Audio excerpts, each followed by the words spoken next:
Welcome to my channel Bull Boss. कैसे हैं आप लोग? उम्मीद करती हूँ आप लोग का वीकेंड बहुत अच्छा बीता होगा एंड आप लोगों ने बहुत अच्छे से दिवाली सेलिब्रेट की होगी। तो गाइस, आज के वीडियो में मैं बेसिकली शेयर मार्केट के बारे में बात करना चाहूँगी। शेयर मार्केट का इंट्रोडक्शन देना चाहूँगी। गाइस, बेसिकली शेयर मार्केट में दो तरह के प्लेयर्स पाए जाते हैं, कुछ जो इन्वेस्टर्स कहलाते हैं एंड कुछ जो ट्रेडर्स कहलाते हैं। हम लोग इन्वेस्टर्स उन्हें कह सकते हैं जो लॉन्ग टर्म के लिए किसी कंपनी में इन्वेस्ट करते हैं एंड वो उस कंपनी के फाइनेंशियल फंडामेंटल एनालिसिस के बेसिस पे इन्वेस्ट करते हैं। सॉरी, मैं फाइनेंशियल वर्ड यूज कर रही थी, बट हाँ, फाइनेंशियल भी कुछ बेसिक्स होते हैं जो मैं बाद में आपको बताऊंगी। आज मैं ज़्यादा डीप नहीं जाना चाहती हूँ।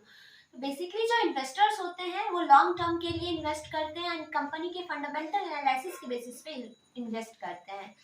एंड दूसरे जो होते हैं उन्हें हम ट्रेडर्स कह सकते हैं या कह सकते हैं, एक्चुअली हम लोग कहते हैं ट्रेडर्स।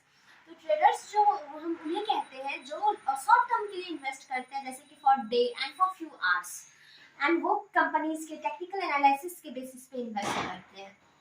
तो गाइस, बेसिकली मैं ज़्यादा डीप नहीं जाना चाहूँगी एंड मैं सही बताऊँ तो इन सब के बारे में ज़्यादा अभी जानना जरूरी नहीं है बिगनर्स के लिए। तो आज जो बेसिकली मैं बताना चाहूँगी वो तीन चीज़ों पे बात करना चाहूँगी कि रेजिस्टेंस क्या होता है, सपोर्ट क्या होता है and how can we draw a trend line. तो गाइस, बेसिकली अगर मैं आपको नॉर्मल लैंग्वेज में समझाना चाहूँ तो एक एग्जाम्पल लूंगी मैं, जो हर कोई नॉर्मली फिजिक्स में पढ़े होते हैं, उस बेसिस पे मैं आपको रेजिस्टेंस एंड सपोर्ट समझाने का कोशिश करती हूँ। तो गाइस, सोचो आपके पास एक बॉल है एंड आपने उस बॉल को थ्रो किया in vertical direction.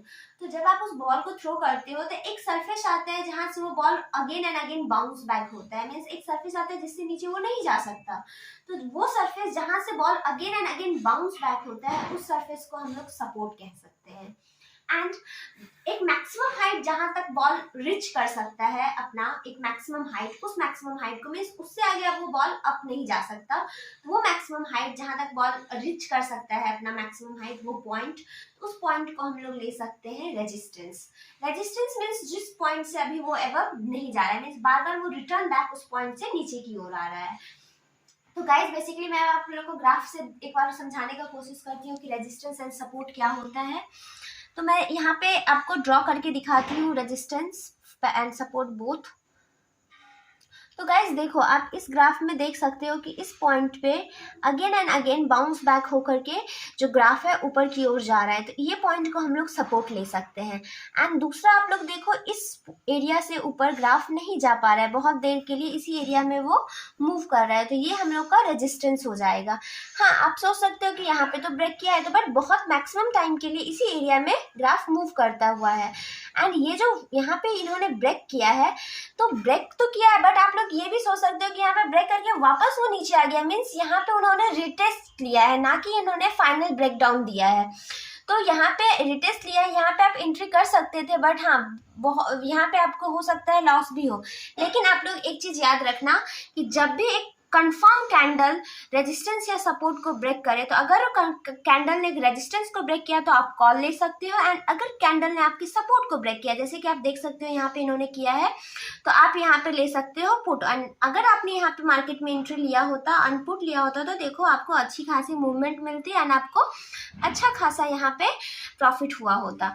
And guys, एक और पॉइंट जो मैं आपको बताना चाहूँगी, जब आप रेजिस्टेंस एंड सपोर्ट ड्रॉ करोगे, तो गाइज जब भी आप रेजिस्टेंस एंड सपोर्ट ड्रॉ करते हो तो आप ये देखो कि आपका जो रेजिस्टेंस लाइन है एंड सपोर्ट लाइन है, वो मैक्सिमम मिनिमम 3 कैंडल को एटलीस्ट टच कर रहा हो। मैक्सिमम कितना भी हो सकता है, बट मिनिमम 3 कैंडल्स, देन ही वो आपका रेजिस्टेंस एंड सपोर्ट कहलाएगा। तो गाइज, उम्मीद करती हूँ कि आप लोग को रेजिस्टेंस एंड सपोर्ट समझ आया होगा। एंड अगर आप लोग को समझ नहीं आया तो आप लोग कमेंट करके मुझे बता सकते हो, मैं और भी अच्छे से समझाने का कोशिश करूँगी। एंड रेजिस्टेंस ड्रॉ करो या सपोर्ट, मैक्सिमम कितना भी कैंडल्स उसको टच कर सकता है, बट मिनिमम एटलीस्ट 3 कैंडल उसको टच जरूर करें, तो ही आपका वो सही ट्रेंड लाइन या सही रेजिस्टेंस एंड सपोर्ट होगा, वरना वो आप रॉन्ग फिर वहाँ पे जंक्शन कर सकते हो। तो इस बात का आप लोग प्लीज़ ध्यान रखें। आज के लिए बस इतना ही। उम्मीद करती हूँ आप लोग को अच्छे से सारी चीज़ें समझ आई, एंड अगर आप लोग को नहीं आया तो आप लोग कमेंट कर सकते हो। And thank you for today. That is, please like, share and subscribe if you like it.